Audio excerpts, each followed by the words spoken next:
మొన్న 3వ తారీఖున నీట్ ఎగ్జామ్ అనేది జరిగింది. ఆ నీట్ ఎగ్జామ్ సంబంధించి నిన్న పేపర్ లీక్ అనేది రావడం అనేది జరిగింది.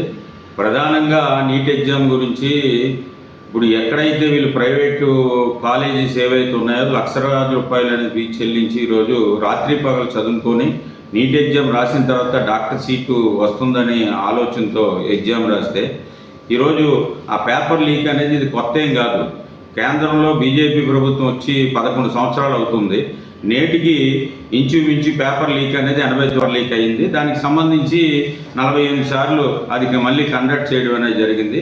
దీనివల్ల విద్యార్థి తాలూకు భవిష్యత్తు అనేది చాలా ఇబ్బంది పడే పరిస్థితి అనేది ఉంది. వాళ్ళ మీద ఆధారపడే తల్లిదండ్రులు ఎవరైతే ఉన్నారో వాళ్ళు బాగా చదువుకొని మంచి విద్యాభ్యాసం సంపాదించిన తర్వాత మంచి జాబ్లోకి వెళ్తారని తల్లిదండ్రులు లక్షలాది రూపాయలు పోగేసి వాళ్ళు ఖర్చు పెడుతుంటే ప్రభుత్వం అనేది ఈ పద్ధతిలో ముందుకు పోవడం అనేది కేంద్ర ప్రభుత్వం కరెక్ట్ అయిన విధానం కాదు.